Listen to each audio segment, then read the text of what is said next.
I'm Richard Wallace from the CarbonCycle Company. In our last video we showed you how to put together these magnificent CarbonCycle composters. Today we're going to show you how simple it is to make compost in them.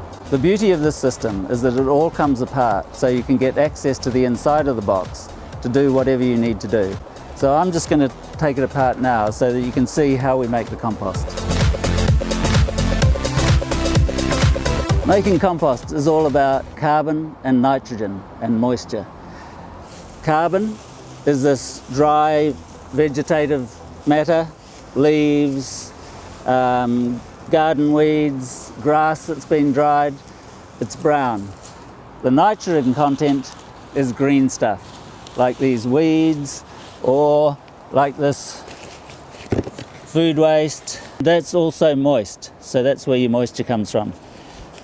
Here we have some coffee husks. So those are the husks off the coffee beans that flake off when they're roasted. And that obviously is a brown. Nice fine texture, smells beautiful. We're building a good thick layer of brown, dry carbon.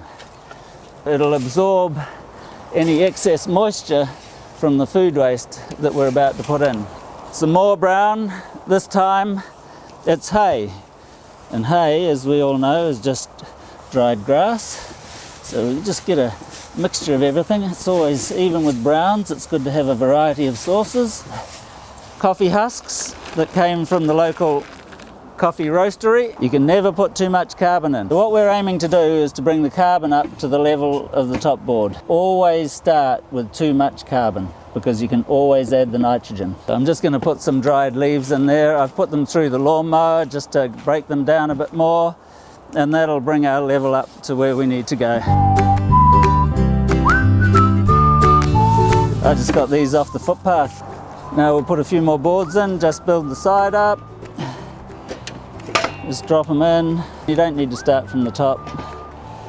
Now for some greens from the kitchen. It's just all food waste. Just chuck that in there, separate that out a bit, spread it around. Egg carton, old wine box. We'll just chop this piece of watermelon up. It's a big chunk for a tiny microscopic organism to get its teeth around. So we'll give them a helping hand. Next we'll put these coffee grounds in. Remember, that's a green, it's a nitrogen source, even though it's beautiful black. That'll give your compost a nice colour. Now for some more carbon, just a smattering, just to layer that nitrogen. Beautiful, use your hands, feel it. It's almost like you can hear these microbes in here screaming with delight about this beautiful carbon meal that we're giving them. I love to grow food with scrap food. So I go to the local greengrocer and pick up all the food waste that they chuck out into the landfill. This stuff is precious, this nitrogen source, the food waste, it's full of nutrients. So I scrounge it from the local greengrocer. And if I didn't go there, they'd chuck it in the landfill. So in it goes, a nice wet nitrogen source. Look at that. Another one. Some people say don't put citrus in the compost. There's no problem putting it in this compost. I will just give this a chop up because, as we said before, the microorganisms are very small. And some of this is too big a meal to take in all at once. We want to give the microorganisms direct access to all this beautiful nutrition. It's that variety of nutrients that by putting food waste in, and a variety of food waste, that you get the nutrition into your compost and into the food that you grow in the compost and into you.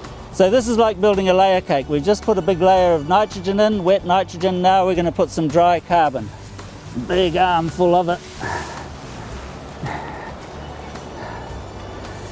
And then it goes. Bit of hay. That makes it nice and springy. Keeps the air going. Maybe some coffee husks. Don't worry if you don't have all of these things. Compost is about using what's at hand. Now we're going to put another green layer, nitrogen. And this is green weeds. So they haven't been dried, they're green, they've got the nitrogen in them. And you'll notice we're putting in this root ball as well, because in that soil it'll be alive with microorganisms that will inoculate the compost. With the food waste, we chopped it up into smaller pieces, but with this green waste, it's really soft, apart from the stalky bits, and we're going to let it decompose, and the stalky bits will create a pocket of air for the microbes that love that air to breathe, just like us. They don't like to suffocate. Ooh, yum. The vegetable matter that we put in there will provide moisture, but if you feel that there's not enough moisture, it needs to sort of be not wringing wet, but if you squeeze it, you get a drop or two of water. So that's the sort of thing. Then you can put water in, you can add water. It's best to do it with a watering can so that you're not tipping a bucket full of water that'll go straight through the compost. This way the water will get spread around a bit. You may not get it right, the moisture levels and the carbon nitrogen levels first off, but that's the beauty of these boxes. You can get into it. You can get access to that compost from every side. You can dig it over, you can look at it, you can check the moisture levels, add more water, add more carbon.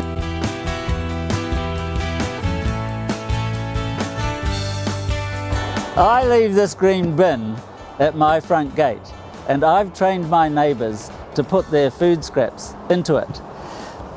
And when they put food scraps in, I put a layer of carbon on top. So it's the same layering thing. It's actually a little mini compost that's going on in here. And after a week or two, it's full up. And in return, they take compost from me and they grow food with it. And they turn their food into beetroot relish, and I get my share of it. So it's a beautiful neighborhood thing going on. So the great thing about this is it gives you a fulcrum, so you don't have to lift it over the top. It's a bit of shredded newspaper in there as well. It's a carbon source. So we're just building up our layer cake of greens and browns, greens and browns, greens and browns. You can do it at your own pace at home. Maybe you've only got one little container of food a week or a day. Just put that in, put a bit of carbon on top, and slowly you're building it up. You don't have to do it all at once as we're doing here. More green. We could have left this out to dry and it would become a brown, but we're going to put it in as a green. Again, it gives us a little bit of an air pocket layer. This is going to be the most amazing compost. As we build our layer cake, we build the boards up as well. More carbon, a bit of hay. It's all carbon, a bit more coffee husks. Oh, the smell of that is beautiful. It's like a perfume. In here we've got a bit of shredded up compostable water bottle. So you'll get enough heat in here if you've got it all layered and moist to decompose that polylactic acid.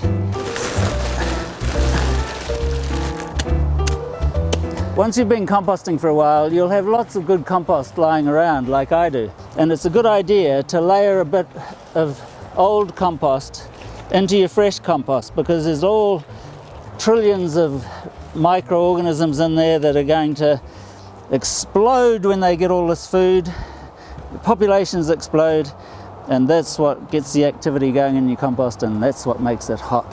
Bit more carbon. The place I get this from, it's a big local greengrocery, and they haven't put any of this food waste into landfill for 3 years. Next door to the fruit and veg place is the fish and chip shop, so they've caught on to it now. There's fish in there, batter, lemons, onions, chips, all good stuff. Don't worry about putting fish and meat and bones and shells in here. It's rat proof, so you just don't need to worry about that. Just go for your life. For the last 3 years, I've been taking these food scraps, people call it food waste, I've been turning it into compost, and I'm eating from it.